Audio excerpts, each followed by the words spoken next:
السلام علیکم ورحمۃ اللہ۔ ملت ٹائمز میں خوش آمدید۔ میں ہوں آپ کے ساتھ شمس تبریز قاسمی اور آپ دیکھ رہے ہیں خبر در خبر۔ امریکی صدر ڈونلڈ ٹرمپ نے اسرائیل اور فلسطین کے درمیان جاری تنازع حل کرنے کے لیے ایک منصوبہ پیش کیا ہے۔ کئی دن پہلے ہی انہوں نے اعلان کیا تھا کہ ہم ڈیل آف سینچری پیش کرنے جا رہے ہیں، جو اس صدی کی سب سے بڑی ڈیل ہوگی، اور فلسطین اور اسرائیل کے درمیان جو جنگ جاری ہے، جو تنازع ہے، برسوں سے لوگ اس مسئلے کو حل کرنا چاہ رہے ہیں، لیکن یہ مسئلہ حل نہیں ہو پا رہا ہے۔ امریکہ کی جو بھی حکومت آئی وہ اس تنازع کو حل کرنا چاہ رہی تھی لیکن ناکام رہی۔ اب ہم ایک ایسا منصوبہ لے کر آئے ہیں جس سے یہ تنازع ختم ہو جائے گا، اور منگل کے دن ایک پریس کانفرنس کر کے اس ڈیل آف سینچری کا ٹرمپ نے اعلان کیا، اس منصوبے کو پیش کیا۔ وہ منصوبہ کیا ہے آگے ہم بتائیں گے، لیکن فی الحال اس منصوبے کو اسرائیل نے سراہا ہے، اسرائیل نے اس کا خیر مقدم کیا ہے، فلسطین نے، حماس نے اس کو ریجیکٹ کر دیا ہے، مسترد کر دیا ہے۔ عرب ممالک نے، یعنی سعودی عرب نے، متحدہ عرب امارات نے، عمان نے اس کا خیر مقدم کیا ہے، تو وہیں اردن، ترکی اور ایران نے اسے مسترد کیا ہے، روس نے بھی اسے مسترد کیا ہے۔ ڈیل آف سینچری میں ٹرمپ نے یہ کہا ہے کہ جو یروشلم ہے، جو بیت المقدس ہے، وہ اسرائیل کے سپرد کر دیا جائے اور وہ اسرائیل کی متفقہ راجدھانی ہوگی۔ اور فلسطین کے حوالے سے ٹرمپ نے کہا ہے کہ فلسطین کو بیت المقدس کے مشرقی حصے میں ہی ایک گاؤں ہے، وہاں راجدھانی بنانے کے لیے دے دیا جائے گا۔ اس کے علاوہ ٹرمپ نے اس ڈیل میں یہ بھی کہا ہے کہ فلسطین کو بھی مستقل ایک ریاست کا درجہ دیا جائے گا۔ اس کے بعد دونوں ملک کے درمیان جھگڑا اور تنازع ختم ہو جائے گا، باہر سے فلسطین میں بھی سرمایہ کاری ہوگی، خوشحالی آئے گی، غربت کا خاتمہ ہوگا، عرب ممالک وہاں تجارت کریں گے، ایسا ٹرمپ نے کہا ہے۔ لیکن ٹرمپ کی اس ڈیل کو، اس منصوبے کو فلسطینی عوام نے سرے سے خارج کر دیا ہے، مسترد کر دیا ہے۔ محمود عباس نے کہا کہ فلسطین یا بیت المقدس برائے فروخت نہیں ہے اور کبھی بھی ہم سودا نہیں کر سکتے ہیں۔ انہوں نے اس ڈیل کو شیطانی ڈیل کا نام دیا ہے۔ ٹرمپ نے پریس کانفرنس کی اور پوری تفصیل کا اعلان کیا۔ ان کے ساتھ اس پریس کانفرنس میں اسرائیل کے وزیر اعظم بنجامن نیتنیاہو بھی موجود تھے۔ اس کے علاوہ متحدہ عرب امارات اور کئی مسلم ممالک کے اعلیٰ ممالک کے سفیر بھی وہاں موجود تھے۔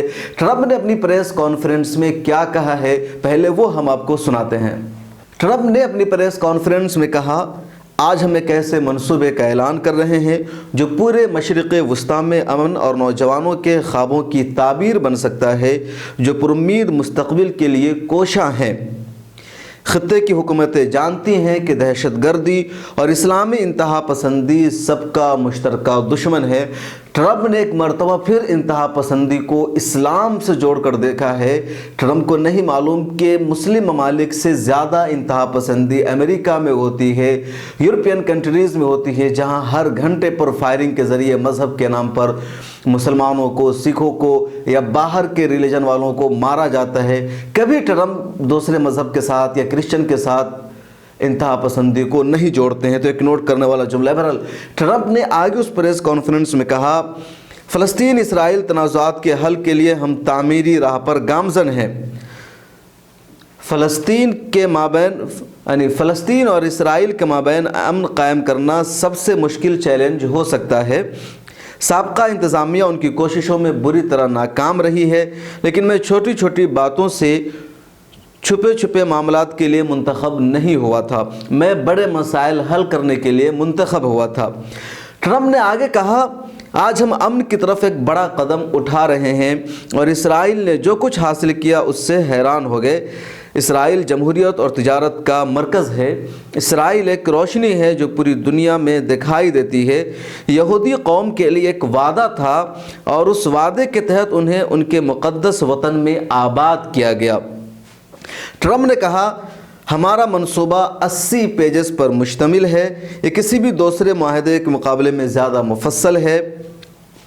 میں نے مختلف مسائل کو دیکھا ہے اور فلسطینیوں اور اسرائیلیوں کو ایک محفوظ اور خوشحال خطے سے لطف اندوز کرنے کے لیے ان کو حکمت عملی کے حل کی ضرورت ہے۔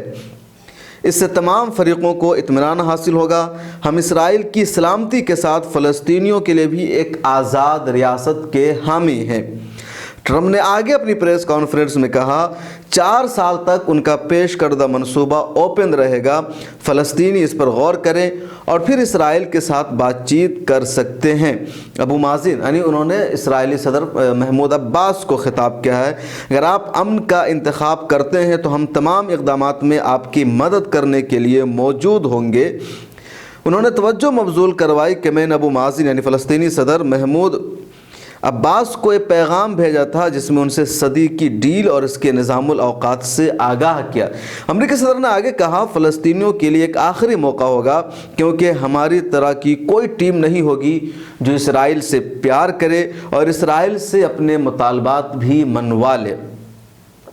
میں نے اسرائیل کے لیے بہت کچھ کیا، ان میں سب سے اہم ایرانی جوہری معاہدے سے دستبرداری اور یروشلم کو اسرائیلی دارالحکومت تسلیم کرنا اور وادی گولان کو اسرائیل کا حصہ تسلیم کرنا تھا۔ امریکہ اسرائیل کے زیر کنٹرول علاقوں پر اسرائیلی خود مختاری کو تسلیم کرے گا۔ ٹرمپ نے آگے کہا فلسطینی عوام اپنی زندگی کے بہتر موقع کے مستحق ہیں جبکہ وہ دہشت گردی کا شکار ہو رہے ہیں۔ میں فلسطینیوں اور اسرائیلیوں کے مابین امن قائم کرنے کی کوشش کر رہا ہوں۔ میں مختلف فریقین کو زیادہ پرامن ماحول فراہم کرنے کے لیے تفصیلی حل تجویز کرتا ہوں۔ فلسطینیوں کے لیے ملازمت کے مواقع پیدا ہوں گے اور ان کی زندگی میں خوشحالی آئے گی، غربت کا خاتمہ ہوگا۔ ہم فلسطینیوں کو ان کی آزادی تک پہنچنے اور پرامن بقائے باہمی کے چیلنجوں کا مقابلہ کرنے میں مدد کریں گے۔ ٹرمپ نے آگے کہا صدی کی ڈیل یعنی ڈیل آف سینچری فلسطینیوں کو خوشحال ریاست کے لیے مکمل طور پر تیاری کرنے کا وقت فراہم کرتا ہے۔ اس معاہدے سے حماس اور اسلامی جہاد کی سرگرمیوں کو ختم کرنے کا موقع ملے گا۔ میں متحدہ عرب امارات، بحرین اور عمان کا ان کے حیرت انگیز کام کے لیے شکریہ ادا کرنا چاہتا ہوں جنہوں نے اپنے سفیروں کو آج ہمارے ساتھ اس تقریب میں شرکت کے لیے بھیجا ہے۔ مقدس سرزمین امن کی علامت ہونی چاہیے، تنازع کا میدان نہیں۔ اسرائیل اردن کے ساتھ مل کر کام کرے گا تاکہ اس بات کو یقینی بنایا جا سکے کہ مسجد اقصی اسی طرح رہے اور مسلمان اس مقام کی زیارت کرتے رہیں۔ ٹرمپ نے آگے کیا کہا وہ بھی سنیے۔ اب وقت آ گیا ہے کہ عالم اسلام 1948 میں اسرائیل پر حملہ کرنے کی غلطی کی اصلاح کرے۔ ہم اس ویژن کو کامیاب بنانے کے لیے تمام فریقوں کے ساتھ تعاون کرنے کو تیار ہیں اور بہت سارے ممالک ہمارے ساتھ تعاون کے لیے تیار ہیں۔ بہت سے ممالک نئی فلسطینی ریاست میں نئے منصوبوں کے لیے $50 ارب کی فراہمی میں حصہ لینا چاہتے ہیں۔ میرا منصوبہ فلسطینیوں کو مشرقی بیت المقدس اپنا دارالحکومت بنانے کا موقع دے گا جہاں امریکہ بھی اپنا ایک سفارت خانہ کھولے گا۔ میرا منصوبہ فلسطینیوں کے لیے فلسطینی ریاست حل کرنے کا آخری موقع ہو سکتا ہے۔ ہم اپنے منصوبے کے مطابق روڈ میپ کو ایک مفصل منصوبے میں تبدیل کرنے کے لیے مشترکہ کمیٹی تشکیل دیں گے۔ ٹرمپ نے آخر میں اس عزم کا اعادہ کیا کہ امن منصوبے سے ملحق فلسطینی ریاست کی ضمانت ہوگی اور اسرائیل کا متحدہ دارالحکومت رہے گا۔ سعودی عرب اور بعض دوسرے خلیجی ممالک کی طرف سے امریکہ کے اس منصوبے کا خیر مقدم کیا گیا ہے۔ یہ پورا ٹرمپ کا اسٹیٹمنٹ تھا یا ان کے پورے منصوبے کی تفصیلات ہے جو ہم نے آپ کو بتائی انہی کے الفاظ میں، اور ٹرمپ ایک طرح سے فلسطینیوں سے کہہ رہے ہیں کہ آپ اپنے حق سے دستبردار ہو جائیے۔ فلسطینیوں کی رائے 2 گز زمین کے لیے نہیں ہے بلکہ مسجد اقصی کی آزادی کے لیے ہے، بیت المقدس کی آزادی کے لیے ہے۔ فلسطین کا اور دنیا بھر کے مسلمانوں کا یہی دعویٰ ہے، یہی ماننا ہے، سچائی بھی یہی ہے کہ بیت المقدس کے اصل حقدار مسلمان ہیں۔ فلسطین اور مسجد اقصی مسلمانوں کا ہے، اور ٹرمپ یہ کہہ رہے ہیں کہ بیت المقدس کو اسرائیل کی متفقہ راجدھانی تسلیم کر لیا جائے اور فلسطین تسلیم کر لے، اور انہیں صرف اتنا حق ملے گا کہ مسجد اقصی میں انہیں نماز پڑھنے کی اور آنے جانے کی اجازت ملے گی۔ اس کو کیسے تسلیم کر سکتے ہیں فلسطینی؟ اور اس لیے فلسطینی نے ٹرمپ کے اس منصوبے کو مسترد کر دیا ہے، ریجیکٹ کر دیا ہے، اور محمود عباس نے تو بہت سخت بیان دیا ہے، بلکہ ماہرین کہہ رہے ہیں کہ شاید پہلی مرتبہ محمود عباس نے امریکہ کے خلاف یا جو اسرائیل ہے فلسطین کے دشمن ان کے خلاف پہلی مرتبہ اتنا کھل کر کہا ہے۔ انہوں نے کہا کہ کوئی امن کا پروگرام نہیں بلکہ امن کے نام پر فلسطینی قوم سے ایک دھوکہ ہے جسے کوئی فلسطینی قبول نہیں کر سکتا ہے۔ انہوں نے یہ بھی کہا کہ فلسطینی اتھارٹی کی ذمہ داریاں فوراً تبدیل کی جا رہی ہے۔ اس اعلان کے بعد ہم اسرائیل کے ساتھ کسی قسم کے تعاون کے پابند نہیں رہ جائیں گے۔ انہوں نے اس منصوبے کو سازش قرار دیا اور کہا کہ یہ کسی کے حق میں نہیں ہے۔ فلسطینی قوم کے حقوق پر سودے بازی ہو رہی ہے۔ فلسطینی قوم دین اور ایمان کو ماننے والی ہے اور ہم القدس کی آزادی کے لیے اپنی جد و جہد آخری سانس تک جاری رکھیں گے۔ یہ منصوبہ منظور نہیں ہوگا اور دیگر سازشی منصوبوں کی طرح بھی تاریخ کے کوڑے دان میں پھینک دیا جائے گا۔ یہ جملہ بھی محمود عباس نے کہا، اور جب محمود عباس یہ خطاب کر رہے تھے، ایک بہت بڑی ریلی تھی، تو اس میں محمود عباس کے ساتھ حماس اور دیگر جو تنظیمیں ہیں فلسطین میں، اس کے کارکنان بھی موجود تھے۔